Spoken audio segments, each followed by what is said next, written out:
8 दलों के 9 विपक्षी नेताओं ने प्रधानमंत्री मोदी को पत्र लिखा। उसमें अरविंद केजरीवाल, भगवंत मान भी शामिल है और एक तरह से मनीष सिसोदिया की जो गिरफ्तारी हुई थी उसकी भर्त्सना की गई है। साथ में गवर्नर को लेकर जो चुनी हुई सरकार के कामों में हस्तक्षेप का आरोप लगाया है।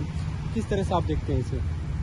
देखिए, देश के 9 बड़े विपक्षी नेताओं ने, जिसमें 4 सिटिंग चीफ मिनिस्टर्स हैं, 4 फॉर्मर चीफ मिनिस्टर्स हैं और एक सिटिंग डेप्यूटी चीफ मिनिस्टर हैं, इन 9 बड़ी हस्तियों ने आज माननीय प्रधानमंत्री जी को एक खुला पत्र लिखा है और उस पत्र में ये बात पूरी मजबूती से माननीय प्रधानमंत्री जी के सामने रखी है कि हमारा देश आज भी एक लोकतंत्र है, लेकिन इस लोकतंत्र की जो बुनियाद है उसे लगातार हिलाए जाने की कोशिशें की जा रही हैं।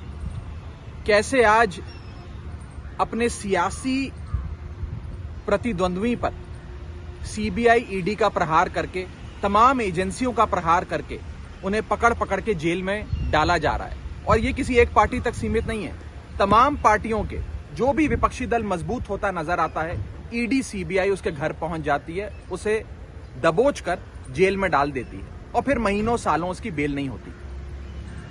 इसके साथ साथ ईडी, सीबीआई की कार्यप्रणाली पर भी एक बहुत बड़ा प्रश्न चिन्ह है। आपको जानकर अचंभा होगा कि पिछले 9 साल में सीबीआई ने जितने मुकदमे दर्ज करे उसमें से 95% मुकदमे देश के विपक्षी नेताओं पे दर्ज हुए। इन्फोर्समेंट डायरेक्टरेट ने, ईडी ने यूपीए काल के समय 112 जगह पे मात्र रेड करी थी, लेकिन एनडीए यानी कि प्रधानमंत्री मोदी जी की सरकार के दौरान, यानी कि 2014 से लेकर आज तक 3000 से भी ज्यादा जगहों पर रेड करी।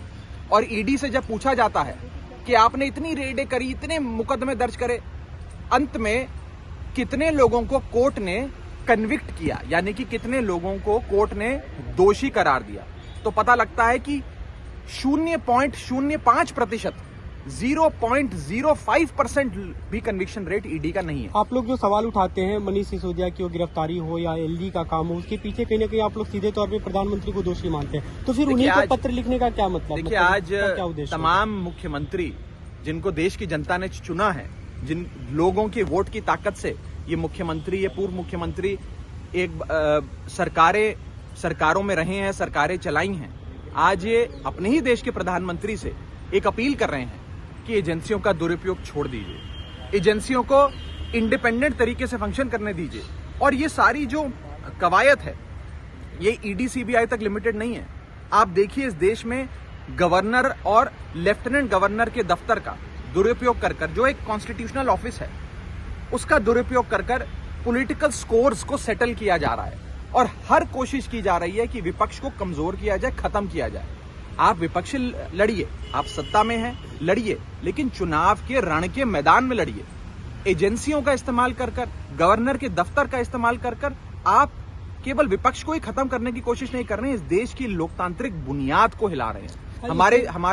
हमारे basic structure of the constitution में भी लोकतंत्र की बात होती है। अगर उस लोकतंत्र की नींव ही हिल जाएगी तो इस देश में लोकतंत्र सिर्फ नाम का रह जाएगा। और इसी के साथ साथ मैं आपको एक महत्वपूर्ण बात बता दूं कि आज इन तमाम पार्टियों की 9 की 9 जो बड़े विपक्षी नेता हैं, इन सबकी विचारधारा अलग हो सकती है, ये अलग अलग रीजनल पार्टीज को रिप्रेजेंट करते हैं, लेकिन इन सब रीजनल पार्टीज, इन सब आइडियोलॉजीज को बनाकर हमारा प्यारा भारत देश बनता है। आज उस भारत देश के तमाम निर्वाचित नेताओं ने माननीय प्रधानमंत्री जी को चिट्ठी लिखकर गुहार लगाई है कि हो सकता है कि हमारी विचारधारा आपकी पार्टी की विचारधारा से मेल ना खाती हो सकता है हमारे विचार आपके विचारों से मेल ना खाते हों, लेकिन आप कृपया कर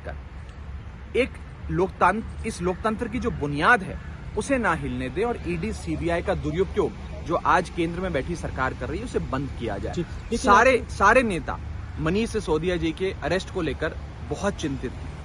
मनीष सिसोदिया जी उस शख्स का नाम है जिसने 18 लाख बच्चों की जिंदगी, उनका भविष्य बदल दिया, सुनहरा कर दिया।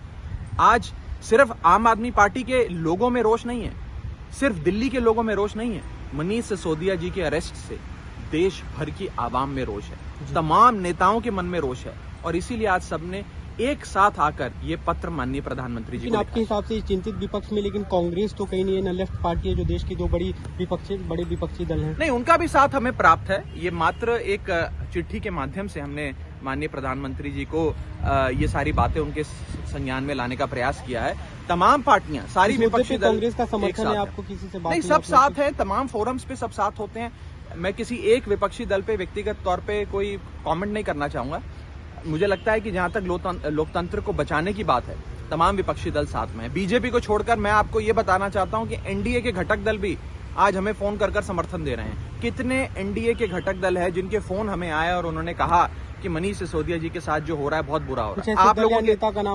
आप लोगों के साथ जो हो रहा है वो गलत हो रहा है। और इसीलिए मैं कह रहा हूं, ये आप इसे सिर्फ विपक्ष बनाम सत्ताधारी पार्टी के चश्मे से ना देखिए, इसमें सब साथ हैं। एनडीए के घटक दल या नेता कोई अब ये सार्वजनिक तौर पर बताना उचित नहीं है कि एनडीए के कौन से घटक दल के नेताओं ने, बड़े नेताओं ने हमें फोन कर अपनी चिंता जताई। अगर मैं नाम ले दूंगा तो हो सकता है शाम तक उनके घर पे भी ईडी सीबीआई पहुंच जाए। कल मनीष सिसोदिया की